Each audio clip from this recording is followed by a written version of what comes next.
We know that family acceptance and appropriate medical intervention bring measurable benefits to young people's quality of life. We do not need laws and actions in states that dictate the principles of transgender medical care for youth and adults.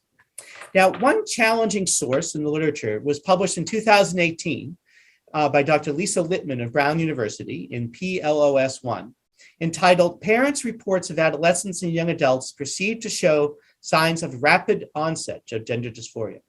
This article warned of a quote-unquote trans epidemic plaguing teenage girls and a quote-unquote contagion of transgender self-identification. Now, this report has been widely criticized for bias and methodological flaws, and it was only republished after extensive edits were mandated by the journal's editors. In fact, there is medical evidence that we do not have. There is evidence that we do not have widespread socially created phenomenon of transgender self-identification.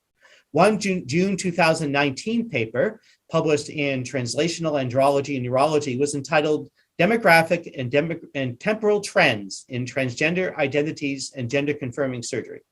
And this highlighted that it is indeed true that more people living in this country are identifying as transgender or gender non-binary.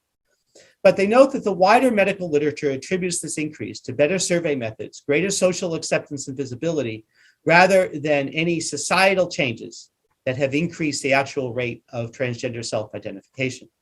The data show that trans and non-binary young people identify as such when they are relatively young age.